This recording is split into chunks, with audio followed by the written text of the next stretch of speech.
आप सुन रहे हैं HD स्मार्ट कास्ट और ये है फीवर FM प्रोडक्शन। मैं आकाश हूँ। मैंने भीम की शक्ति भी देखी है और इच्छा शक्ति भी। भीम किसी काम के लिए निकले और वो काम पूरा ना हो तो ये तो भैया हो नहीं सकता। तो भीम हनुमान से भेंट करने के बाद सहस्त्रदल कमल लेकर वापस लौट पड़े। इधर भीम की तलाश करते पांडव भी गंधमादन पर पहुंच गए, जहां इंद्रलोक से लौटते अर्जुन की उन सबसे मुलाकात हुई।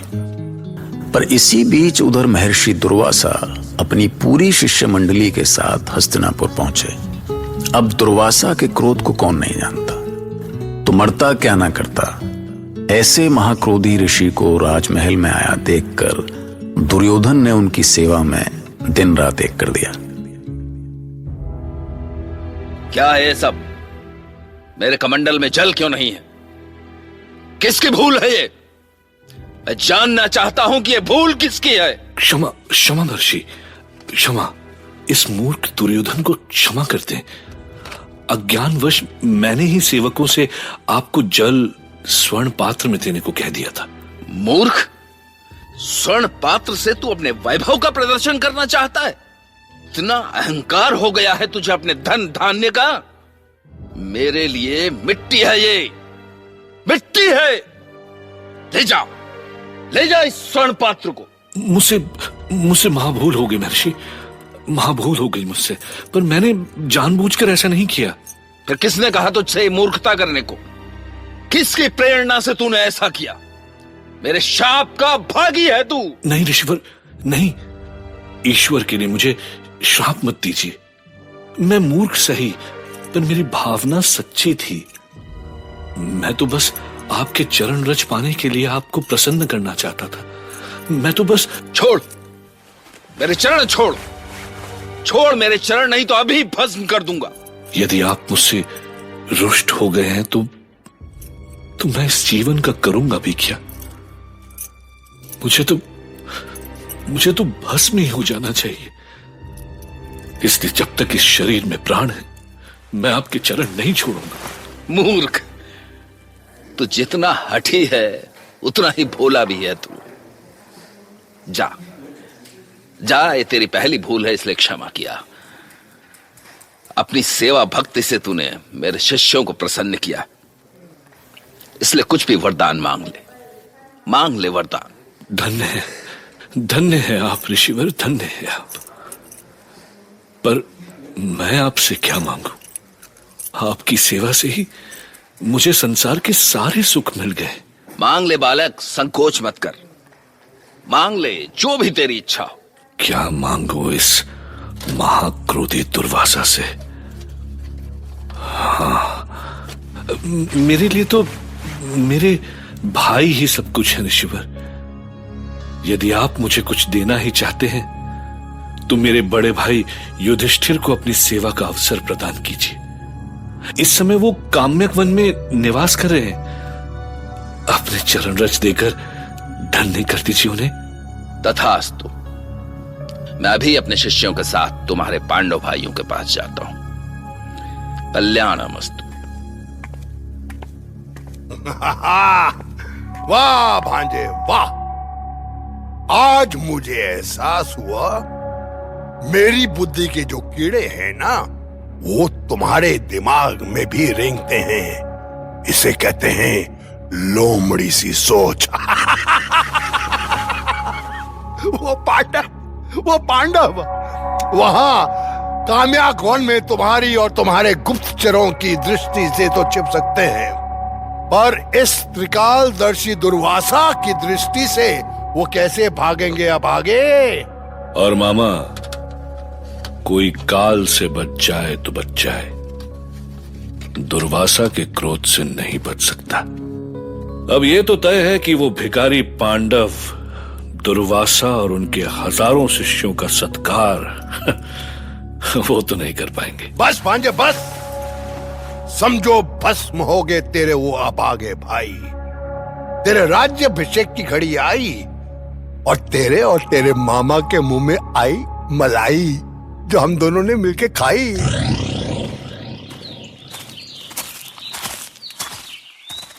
प्रणाम ऋषिवर। आयुष्मान पांडु कुमारों, ये सब हमारे शिष्य हैं। आसन ले ऋषिवर। माता अक्सर आपकी कथाएं सुनाया करती हैं। तुम्हारी माता देवी कुंती ने हमारी बहुत सेवा की है अर्जुन, पर आज तुम्हें ऐसे संकट में देखकर मन को बहुत पीड़ा हो रही है। पर एक बात सदा याद रखना पुत्रों, पीड़ा कितनी भी हो, धर्म का मार्ग कभी मत छोड़ना। अच्छा हुआ तुमसे भेंट हो गई, अब प्रस्थान करूंगा। ये क्या ऋषिवर, क्या आप हमें अपने सत्कार का अवसर भी नहीं देंगे? सत्कार? इधर देख रहे हो युधिष्ठिर, कितनी बड़ी है मेरी शिष्य मंडली, तुम हम सब का सत्कार कैसे कर पाओगे? आपकी कृपा से कुछ भी संभव है ऋषि श्रेष्ठ। ठीक है, तुम भोजन की व्यवस्था करो, हम सरोवर में स्नान करके आते हैं। शंभो शंभो शंभो शंभो शंभो। ये आपने क्या किया? हम कैसे करेंगे महर्षि का सत्कार? कुछ कहने से पहले आप मुझसे पूछ तो लेते। हे ईश्वर, जाने कैसे मुझसे उनके सम्मान में सत्कार की बात निकल गई। अब पंचाली क्या करेगी बड़े भैया? कुटिया में तो 2-4 व्यक्ति का भी भोजन नहीं है। जल्दी करो भीम, जल्दी आसपास से कंदमूल और फल इकट्ठा करो। हजारों शिष्य हैं ऋषिवर के साथ, पूरा वन भी छान मारे तो भी कम पड़ जाएगा। पर पांचाली, हमारे पास वो अक्षय पात्र तो है ना जो सूर्य देव ने दिया था? हाँ, पर अक्षय पात्र से हम आज भोजन कर चुके हैं, अब तो वो कल ही काम आ पाएगा। अब तो दुर्वासा का कोप निश्चित है। उन सबको भोजन नहीं मिला तो उनका क्रोध कौन नहीं जानता। अब तुम ही बताओ भीम, क्या करूं मैं? तुम्हें पता है, ऐसे संकट में मेरी बुद्धि काम नहीं करती। हे वासुदेव, सहायता कीजिए माधव, हमें इस धर्म संकट से बचा लीजिए, रक्षा कीजिए हमारी। तुम भी पांचाली, अब माधव द्वारका से भोजन लेके आएंगे। अब ये रथ से और कौन चला आ रहा है? केशव? आप? पांचाली आपको याद ही कर रही थी। तभी तो आया हूं धर्मराज। और पांचाली, कितनी स्वार्थी हो तुम, तुम्हें बस संकट में ही याद आता है ये माधव। चलो, तुम्हारे संकट के बारे में तो बाद में सोचेंगे, पहले कुछ खिला दो, बड़ी भूख लगी है। माधव, आप खाने के लिए मांग रहे हैं और यहाँ? बस बस, अभी कोई और बात नहीं, अब तो मैं भोजन के बाद ही कुछ सुनूंगा। पर सूर्य देव का दिया हुआ अक्षय पात्र तो धो दिया है, और अभी महर्षि। अरे महर्षि की बातें फिर कभी कर लेना मेरी सखा, पहले वो पात्र तो लाओ। हे ईश्वर, मैं लाती हूँ। ये लो माधव, स्वयं देख लो, कुछ शेष नहीं है इसमें। अरे ये क्या, देखो तनिक, अन्न का एक दाना तो किनारे पर लगा है, मुझसे छिपा रही थी इसे। बस भर गया आपका पेट? और नहीं तो क्या। अच्छा चलो, अब मैं चलता हूँ। किंतु केशव, मैं महर्षि और उनके शिष्यों को क्या खिलाऊंगी? उन्हीं के लिए तो मैंने आपको याद किया था। द्रौपदी का कृष्ण से रिश्ता भी बड़ा अजीब था। 5 योद्धा पतियों के होते हुए भी वो मुश्किल में कृष्ण को ही याद करती थी। और हैरानी की बात यह है कि कृष्ण ऐन मौके पर आकर उसको संकट से उबार भी लेते थे। कृष्ण ने अक्षय पात्र से अन्न का एक दाना क्या खा लिया कि नदी से स्नान करके निकले दुर्वासा और उनके शिष्यों के पेट अपने आप भर गए। शंभो शंभो शंभो शंभो शंभो। क्षमा करे गुरुदेव, अब तो भोजन नहीं कर सकता। मैं भी नहीं गुरुदेव। मेरा पेट तो ऐसा भर गया है शिष्यों कि अब भोजन की ओर देखना भी असंभव है। तो उचित होगा कि हम उन्हें यहीं से आशीर्वाद दे दें। कल्याणम अस्तु।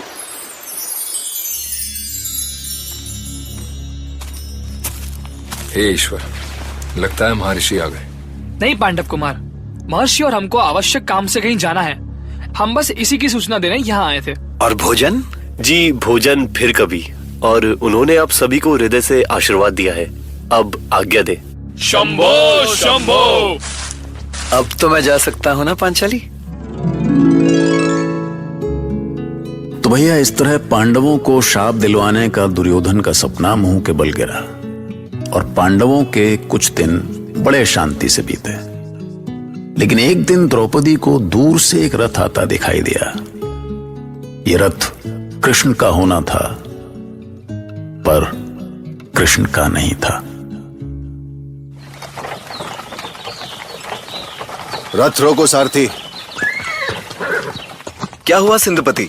शाल्व राज्य तो अभी बहुत दूर है। मुझे भी पता है कि शाल्व राज्य अभी बहुत दूर है, पर उधर देखो, वृक्षों की झुरमुट से झांकती वो सुंदरता।